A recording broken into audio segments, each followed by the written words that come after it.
Hello friends, तो आज हम क्लास 10 चैप्टर ह्यूमन आई का पार्ट 3 करेंगे। मैं आपको बता दूं कि ये सारे ही क्वेश्चंस मैंने एनसीईआरटी के एक एक लाइन से लिया है, क्योंकि किसी भी कॉम्पिटिटिव एग्ज़ाम्स में एनसीईआरटी के ही क्वेश्चन पूछे जाते हैं। इस वजह से ये जितने भी गवर्नमेंट एग्ज़ाम्स हैं, स्पेशली फॉर टीचिंग एग्ज़ाम्स, ये बहुत ही ज़्यादा बेनिफिशियल है।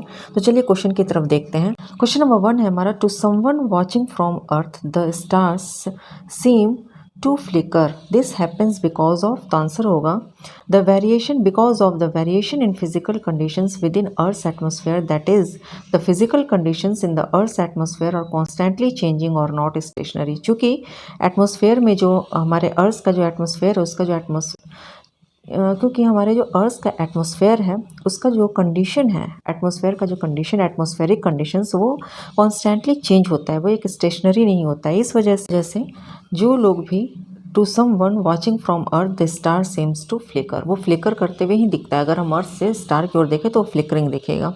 क्वेश्चन नंबर 2 है the eye lens focal length increases when the eye muscles. तो आंसर होगा हमारा रिलैक्स, जब आई मसल्स रिलैक्स होता है, ठीक है, तो फोकल लेंथ हमारा इंक्रीज होता है, the lens becomes thinner. Explanation देखिए, when the muscles relax the lens becomes thinner which increases its focal length. Question number 3 है the sun looks different when it is near the horizon. तो हमारा answer होगा red colour. Explanation देखिए, in the early morning और late evening the sun is close to the horizon, चूँकि sun जो है अपने हॉरिजन के बिल्कुल नज़दीक होता है, and its light travels a greater distance, चूँकि बहुत ज़्यादा ग्रेटर डिस्टेंस में इसका लाइट ट्रेवल करता है थ्रू अर्थ एटमोसफेयर, अर्थ के एटमोसफेयर के through, before reaching us. During this journey most of the blue and violet light is scattered making the sun appear reddish. Question number 4 देखिए, why does the sun look slightly oval in shape during the morning and evening. तो answer होगा हमारा the light rays from the sun's upper and lower edges bend unevenly. This uneven bending causes the sun's image to appear oval and larger. Question number 5 है, what color does the sky appear when viewed from the surface of the moon। तो हमारा answer होगा black. Explanation देखिए, the sky appears dark from the moon's surface because there is no atmosphere to scatter sunlight. Without scattered sunlight reaching our eyes on the moon, the sky looks black instead of blue. Question number 6 देखिए, which of the following can detect faint or dim light। तुम्हारा answer होगा rod shaped cells।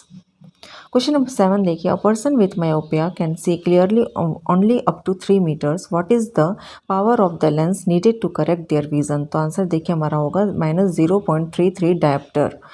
Calculation देखिए, hair यहाँ पर object का जो distance है वो इन्फिनिटी है, इमेज का जो डिस्टेंस है वो 3 मीटर है।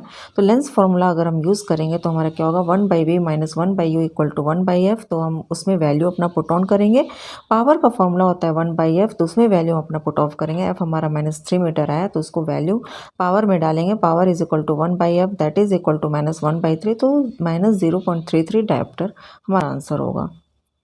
क्वेश्चन नंबर 8 देखिए, the human I creates the image of an object on it's. तो हमारा आंसर होगा रेटिना, ठीक है। द एक्सप्लेनेशन में देखिए, the retina serves as the screen where the image is formed. Question number 9 देखिए, what occurs when white light passes from air into a glass prism. तो हमारा आंसर होगा when white light moves from air into a glass prism it bends towards the normal as it goes from a rare medium to a denser medium.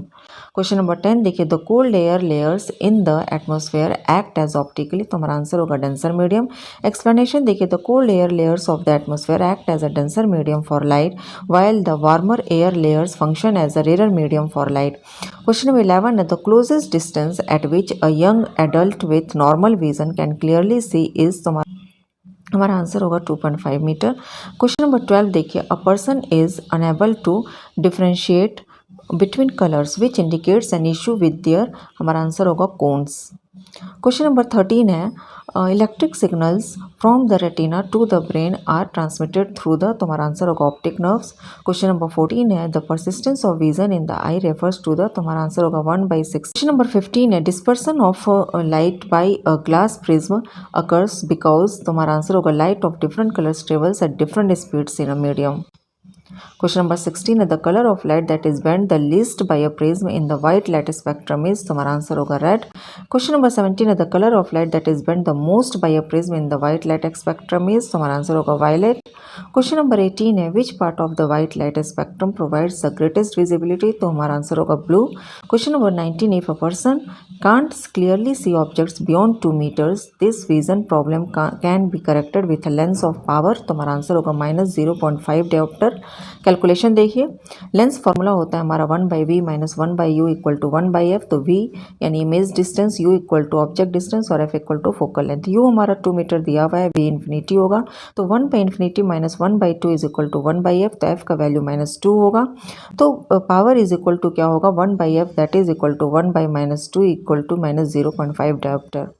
Question number 20 देखिए, student sitting at the back of the class can read the letters on the blackboard but struggles to read the text in their textbook, which of the following statement is accurate, तो हमारा answer होगा his near point has moved farther away. तो अगर आपको मेरा ये video पसंद आया तो please like and subscribe my channel.